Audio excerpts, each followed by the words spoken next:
यार आप exam tour देख रहे हैं। 2 बजे तक बीपीएससी के द्वारा प्रेस कॉन्फ्रेंस किया जाएगा और कुछ ना कुछ इस पर संज्ञान लिया जाएगा।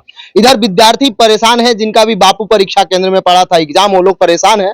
और आज के पेपर आप पढ़े होइएगा, उस पेपर के पढ़ने के बाद आपको लगेगा कि कौन दोषी है, लेकिन पेपर के अनुसार देखिएगा तो आयोग और जिला प्रशासन को साफ तौर पर कहना है कि कुछ शरारती तत्व ने ये काम किए हैं। जबकि बीपीएससी विद्यार्थी आरोप लगा रहा है कि एग्जाम कैंसिल करके पुनः एग्जाम लिया जाए। ये विद्यार्थी लोगों से ही जानेंगे। आपका कहाँ सेंटर था? बापू परीक्षा केंद्र पे मेरा सेंटर था। 13 तारीख को जैसे ही, चूंकि एक परीक्षा का अपना एक नियम होता है, उसमें एडमिट कार्ड पे साफ साफ तौर पे लिखा हुआ था कि लास्ट एंट्री 11 बजे तक दी जाएगी। हम लोग 10:45 में अंदर प्रवेश लेते हैं और जब परीक्षा रूम में प्रवेश करते हैं तो वहाँ एडमिट कार्ड का फोटो खींच करके अटेंडेंस बनाया जाता है और बाकायदा हम लोग अपने रोल नंबर पे जाकर के सीट पे बैठते हैं, जो कि on the record CCTV camera में आप देख सकते हैं। मतलब आप गए, आपका एडमिट कार्ड चेक हुआ, सब जो नॉर्म जो वेरिफिकेशन होना चाहिए वो सब वेरिफिकेशन हुआ। बिल्कुल बिल्कुल, एडमिट कार्ड का फोटो खींच करके अटेंडेंस बनाया गया। ठीक है, उसके बाद हम लोग अब इंतजार करने लगे। आपसे भी बात करेंगे पहले के। हम लोग अब फिर अपने अपने बारी का इंतजार करने लगे कि हाँ अब 12 बजे की हम लोग को क्वेश्चन दिया जाएगा। हम लोग सब बैठे हुए हैं। ठीक है, 12 बज गया, तभी अब बाहर से कुछ लोग आते हैं, मतलब जो एग्जाम कराने के लिए जो जिम्मेदार व्यक्ति थे वहाँ आए और बोले कि आपका एग्जाम कुछ समय डिले हो सकता है, 10 मिनट 20 मिनट डिले हो सकता है। ये बोला गया? हाँ, ये बोला गया। किस कक्ष में था, किस फ्लोर पर? हम लोग बापू केंद्र पे तीसरी मंजिल कमरा नंबर 1 था हम लोग का। ठीक है जी, कमरा नंबर 1 था। कौन आके बोले? वृक्षक तो वहाँ पे होंगे, जो शिक्षक होंगे, उनके अलावा कोई आए या कौन थे? कुछ जानकारी है उनके बारे में? जी नहीं, वो कौन थे, लेकिन ये बताया गया, हम ऐसा लग रहा था उनके मतलब बात करने के अंदाज से लग रहा था कि वो वहाँ पे निरीक्षक होंगे, रहे होंगे, जिनके ऊपर ये जिम्मेदारी थी। वो आए, बोले कि एग्जाम 10-20 मिनट डिले हो सकता है, लेकिन हम आपको समय देंगे। हम लोग शांति से बैठे हैं और बैठ करके इंतजार करे। 12:10 हुआ, 12:20 हुआ, 12:30 बजे, 12:35 तक हुई, लेकिन क्वेश्चन रखा हुआ है परीक्षा हॉल में, लेकिन सील फाड़ करके नहीं दिया गया है किसी बच्चे को। तो स्वाभाविक बात है इसी समय, मतलब पेपर रखा हुआ था? जी बिल्कुल, पेपर बॉक्स में रखा हुआ था, लेकिन उसको खोला नहीं जा रहा था। तो बच्चे आगे क्या हुआ? अब आगे का प्रोसेस? आगे इसमें 12:35 के बाद ऊपर से 4th फ्लोर से कुछ बच्चे आए। ठीक है, आए और वो कहने लगे कि मतलब पेपर आउट हुआ है। ठीक है, 4th फ्लोर से बच्चे आए? 4th फ्लोर से बच्चे आए, ऐसा लग रहा था क्योंकि आवाज ऊपर से ही आ रही थी। वो कहने ऊपर से बच्चे आए, 4th फ्लोर का था कि 5th फ्लोर का या कि 2nd फ्लोर से, ये हमें नहीं, हम लोग चूंकि अपने कक्ष में थे। उसके बाद 12:40 हुई तो हमारे कक्ष से भी कुछ बच्चे, 2-4 या 10 बच्चे बाहर निकले, ये देखने के लिए कि वास्तव में हुआ क्या है। लेकिन वहाँ के जितने भी जो वहाँ कोई अधिकारी नहीं थे या वृक्षक नहीं थे, रोके नहीं कि वो सारे लोग थे, लेकिन वो पता नहीं उसके अंदर क्या चल रहा था, वो लोग कुछ रिस्पॉन्स ही नहीं, कोई रिस्पॉन्स नहीं ले रहा। तो वहाँ किसी को मिला, हम लोग को जैसे मिला पेपर। कितना बजे मिला? हम लोग को लगभग 12 बजे करीब मिला। आप लोग बोले नहीं कि 12 बजे मिला या 1 मिनट लेट मिला? जो भी बनाए, कुछ लड़के के द्वारा फाड़ दिया गया पूरे क्वेश्चन। कुछ लड़का फाड़ दिया, आंसर हमारा जो था सब फाड़ दिया। आपस में लड़के ही आपस में फाड़ दिया। हमको नहीं मिला तो क्यों देगा एग्जाम? इसी तरह नीचे वाला ऊपर चला गया, ऊपर वाला नीचे चला गया, गैदरिंग कर दी। एक जगह 5-5 लड़का बैठ कर बना रहा। बताइए, एक लड़का 5 लड़का एक मोबाइल कैसे अंदर? बताइए, आधा बच्चों को, हम जिस फ्लोर पर थे, आधा बच्चों को क्वेश्चन मिला और आधा बच्चों को क्वेश्चन मिला। उसका कहना हुआ कि अभी क्वेश्चन खत्म हो गया और क्वेश्चन आते ही तुम लोग को देगा, जितना देर से ले देंगे उतना देर तुम लोग को हम लेंगे।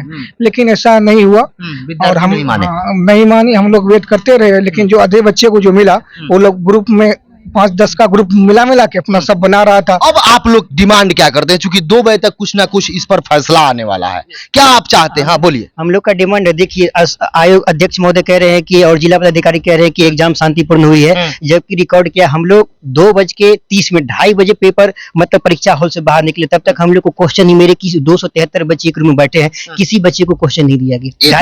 एक भी बच्चे को आप कहिए सीसीटीवी जो फुटेज जारी किया, इसके अलावा जो मेरे कक्ष का 3rd फ्लोर कमरा नंबर 1 का कहिए फुटेज जारी करने के लिए, और कहिए कि मतलब 12 बजे और 2 बजे के बीच में किसी भी बच्चे को क्वेश्चन नहीं डिस्ट्रीब्यूट किया गया है। हम यही चाहते हैं, या तो परीक्षा दोबारा कराया जाए या जितने भी बच्चों को मतलब मौका नहीं मिला है, ठीक है, ऐसे बच्चे को फिर से एग्जाम देने का वो मौका दें। क्योंकि आप संवैधानिक स्तर की बात कर रहे हैं, संविधान में आर्टिकल 16 मौलिक अधिकार है, वो कहता है कि लोक नियोजन में अवसर की समानता।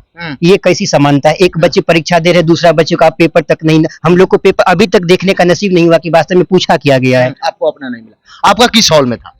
मेरा था 2nd फ्लोर पे, लेकिन नीचे से कुछ लड़का आया, हम लोग जैसे दे के निकल रहे थे, बस गेट पर ही क्वेश्चन बहुत लड़का का और लड़की भी थी वहाँ पे, सभी का फाड़ दिया गया।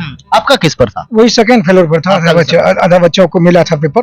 तो ऐसे बच्चा आक्रोश होगा नहीं होगा कि भाई आधा तुम लोग क्या बनाओगे। ऐसे भी लोग, ऐसे भी जिस बच्चों को मिला वो भी ऐसे भी डिस्टर्ब था। आप क्या कहिएगा, आयोग के अध्यक्ष यदि आपको देख रहे हैं, माननीय मुख्यमंत्री जी देख रहे हैं, उन लोगों से क्या आप कहिएगा? अध्यक्ष महोदय और माननीय मुख्यमंत्री से हमारी यही मांग है। देखिए बच्चे, हम लोग का अपने जीवन का एक संघर्ष है। हम लोग जब पेपर हमें नसीब ही नहीं हुआ तो हमें तो मौका तो दीजिए। फिर तो हमें आप, अगर हमारा रिजल्ट नहीं होता है पेपर देने के बाद, तब तो हम अपने आप का योग्य समझेंगे। आप मेरा पेपर लीजिए और बिना पेपर दिए हमें अयोग्य और उपद्रवी कैसे साबित कर रहे हैं? तो उपद्रवी की क्या परिभाषा है? अगर आयोग अध्यक्ष महोदय कहते हैं कि अगर वहाँ 200-400 बच्चे उपद्रवी थे, तो आपको ये कैसे पता था कि वो बच्चे उपद्रवी थे? आपने वहाँ सेंटर ही क्यों दिया उसका? जब आपको पता था कि वो उपद्रवी बच्चे थे, आपने वहाँ सेंटर क्यों दिया पूरे 12,000 बच्चे को डिस्टर्ब करने के लिए? देखिए रिकॉर्ड, हम लोग तो बैठे हुए हैं 12 बजे से 2 बजे तक, जो एग्जाम का नियम होना चाहिए कि बच्चे को परीक्षा हॉल से बाहर नहीं निकलना चाहिए। हम 2:30 बजे तक अपने सीट पर बैठे रहे।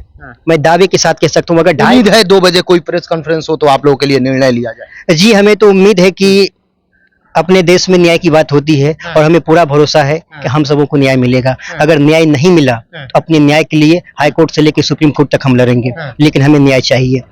देखिए, सबसे बात करना संभव नहीं है। 10-15 विद्यार्थी हैं जिनका बापू परीक्षा केंद्र पर एग्जाम पड़ा था, और इन लोगों का साफ तौर पर कहना है कि यदि आयोग अध्यक्ष महोदय ये बोल रहे हैं कि विद्यार्थी गलत है, कदाचार कर रहे थे, उन लोगों को वहां सेंटर क्यों दिया गया? उन लोगों को पहले ही चिन्हित करके, और ये भी बताया जा रहा है कि जो ऐसे किए उनको फुटेज निकाल के चिन्हित किया जाएगा, उन पर FIR किया जाएगा, उन पर 5 साल के लिए बैन किया जाएगा। ये सब भी आयोग के द्वारा बोला जाएगा। देखिए नहीं, ठीक है, वो आप देखिए, वो प्रशासन में है, उसके पास ऑथोरिटी, उसके पास पावर है, वो जो चाहे वो कर सकते हैं। लेकिन उसका क्या, जो बच्चे वहाँ निर्दोष बच्चे थे वो बिना एग्जाम दिए बाहर आ गए, उनकी क्या गलती रही थी?